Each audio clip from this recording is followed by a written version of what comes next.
So we'd like to say that, hey, cost is not a driver. We want to look at the overall picture, the total cost of ownership. But really, cost is the main enabler, right? Within our organization, that's what drives a lot of decisions. So what we wanted to do and what we did was start from the basics itself, which is right from the sourcing process, which is when you're making a sourcing decision, are you looking at the overall process? Are you looking at the overall profile? Are you selecting the right partner for it? And ensuring that in some cases, hey, it's a partner that's either risky or maybe a monopolist where, then the leverage shifts. So in this case, drive a dual sourcing decision right up front. And also, at the end of the day, doing all the basics of sourcing right up front, not after sourcing is done, but do all the analysis, all the understanding up front and do it. That's one of the keys. The other aspect of it has been the interaction with the supplier. So from a planning standpoint, from an ordering standpoint, ensuring that you understand where is the supplier, how far is the supplier, what is their constraints, right? So a constraint for let's say somebody providing us an aluminum casting housing versus somebody who's providing us an electronics assembly is completely different. So understanding that difference, ensuring our systems are set up in a way that they understand that difference, and then taking one step back through both our SIOP process and overall planning, ensuring that we build the right level of flexibility in the supply chain.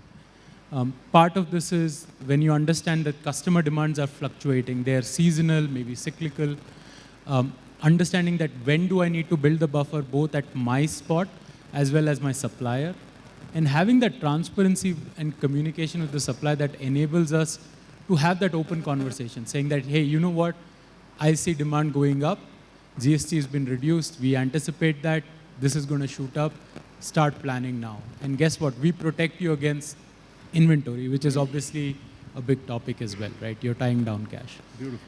And third and the most important part that I'll say is risk is always there, right?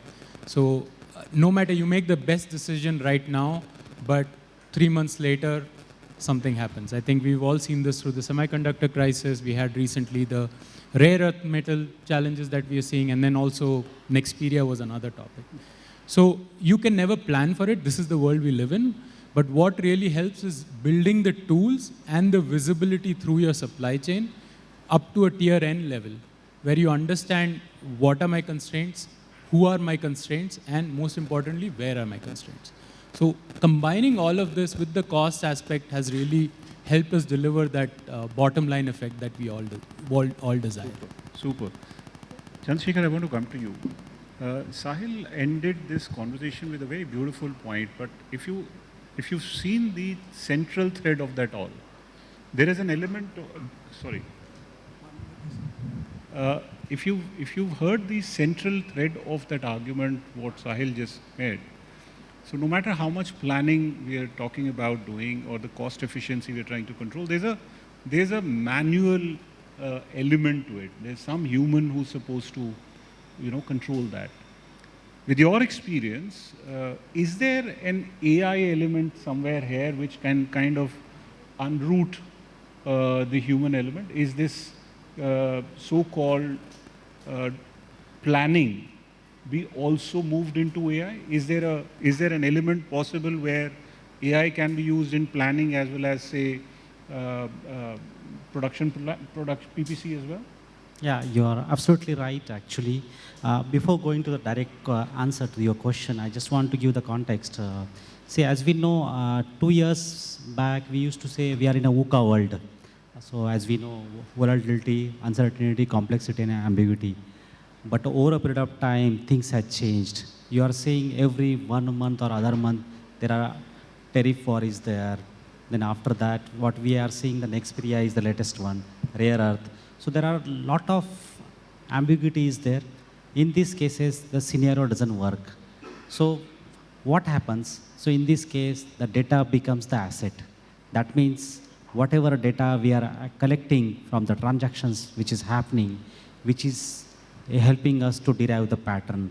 But can the human identify the pattern with the immediate effect? I would say no. And that is how the role of artificial intelligence comes into the picture.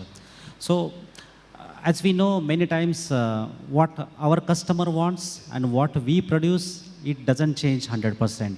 It changes sometimes 70, sometimes 50%. And that is how the demand forecasting comes into the picture with the help of AI. So in our case in Bosch, we are, I would say, I'm happy to say we are the front runner in the industry to use the AI in the end-to-end processes. That means in the planning, where we use the demand forecasting based on the history, also based on the future forecast. And that is helping us to bring the resilience in our planning. But it is not only about the planning.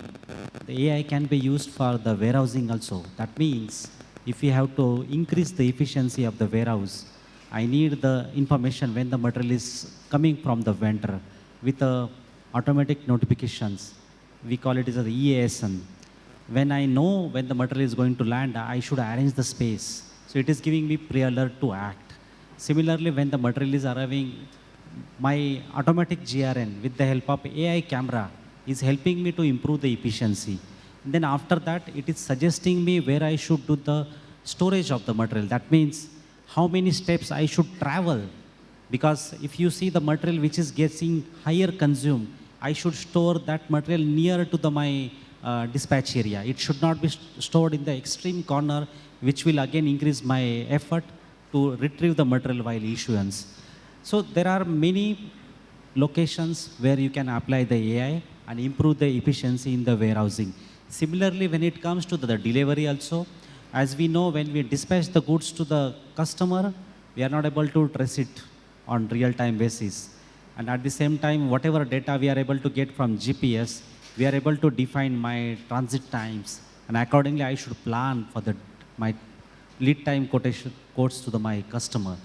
So these are the parameters which is giving me the data. And as we all know, data is the gold. And on that gold, we have to leverage using the AI. As you know, Gen AI is also there, which is nowadays, which is quite simpler one. At the same time, we can use the agentic model also, which can also help us to improve our efficiency. And this is the future, I would say. So this future can take us, our supply chain and logistics, to the next level. And as you know, our logistic cost has reduced in last 10 years from 13% of GDP to 9% of GDP at India. But if you want to in the top 3, that means less than 5%, then data and AI is the, I would say, the key. Wonderful. Praveen, I want to jump to you. It's well acknowledged that the Anand Group, of course, has implemented a whole lot of AI in their agentic AI especially. Can you give us a deep dive as to how AI has come in handy for your warehouse management capabilities? Yeah. Or Good AI afternoon. or any kind of automation that you guys are doing? Yeah, good afternoon all. This is Praveen from Dana Anand. See, as we are all have already given the inputs about the AI and the data management, at Dana Anand, I will say rather we have a kind of a digitalized shop floor management.